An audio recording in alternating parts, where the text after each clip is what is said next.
देश में कोरोना के मामलों में तेजी से कमी ने जहां देशवासियों को राहत दी है, वहीं वियतनाम में मिले नए वेरिएंट ने हाहाकार मचा दिया है। चूंकि ये वेरिएंट आपसी संपर्क के साथ ही हवा में तेजी से फैल रहा है। इसके हवा में तेजी से फैलने का मतलब सीधा है कि इससे बच पाना काफी मुश्किल होगा। आइए इस वेरिएंट के बारे में आपको बताते हैं कि किन किन देशों में ये फैल चुका है और इसको लेकर वैज्ञानिक क्या कर रहे हैं। वियतनाम के स्वास्थ्य मंत्री गुएन थान लॉन्ग ने बताया कि वैज्ञानिकों ने हाल ही में संक्रमित हुए कुछ मरीजों पर अध्ययन किया है।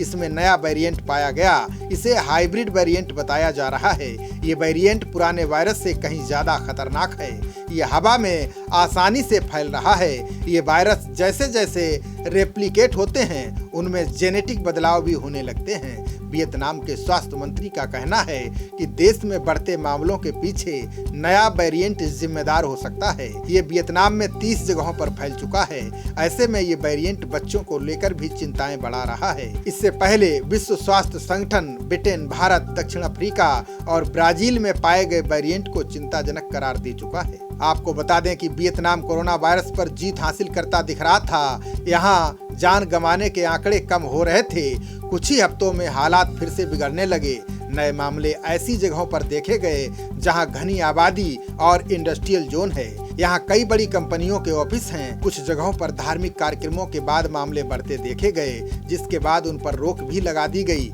ज्यादातर बड़े शहरों में ज्यादा संख्या में इकट्ठा होने पर प्रतिबंध है। यहाँ पब्लिक पार्क बंद हैं और रेस्तरां, बार, क्लब और स्पा भी बंद हैं।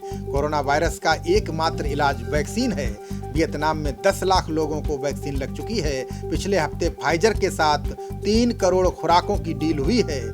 जल्द ही मॉडर्ना के साथ भी डील की उम्मीद है। वहीं भारत में अब तक 21 करोड़ से ज्यादा खुराक दी गई है। इस दृष्टि से देखें तो अमेरिका के बाद भारत दूसरा देश है जिसने इतने टीके लगाए हैं। लेकिन देश की कुल आबादी के हिसाब से देखें तो हम काफी पीछे हैं।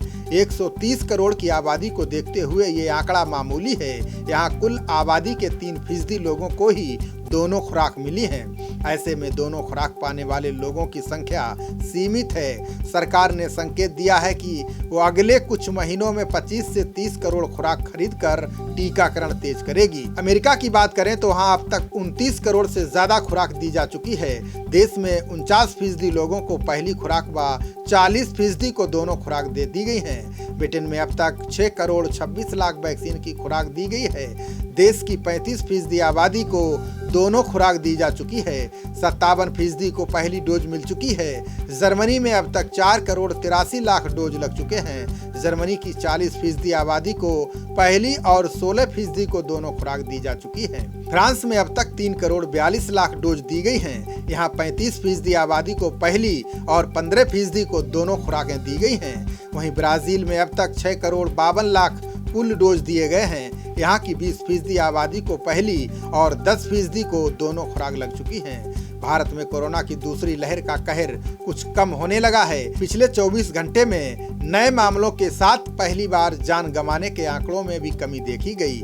देश में रविवार को 1,53,347 लोगों में संक्रमण की पुष्टि हुई है। वहीं 2,37,568 लोग ठीक हुए हैं। इस दौरान 3,129 लोगों ने जान भी गंवाई है। एक दिन में जान गंवाने वालों का ये आंकड़ा पिछले 34 दिनों में सबसे कम है। इससे पहले 27 अप्रैल को 3,286 कोरोना संक्रमितों की जान गई थी। इसी बीच ब्रिटेन, दक्षिण अफ्रीका, ब्राजील और भारत के बाद अब वियतनाम में कोरोना वायरस का नया वेरिएंट पाया गया है। चीन में पाए जाने के बाद से ही कोरोना वायरस के नए वेरिएंट सामने आ रहे हैं। वियतनाम के स्वास्थ्य मंत्री ने इसकी पुष्टि की है। उन्होंने बताया कि इस वेरिएंट में भारत और ब्रिटेन में कोहराम मचा रहे नए वेरिएंट से मिलते जुलते स्ट्रेन हैं। खबरों का सिलसिला जारी रहेगा। देखते रहिए जनप्रवाद। नमस्कार।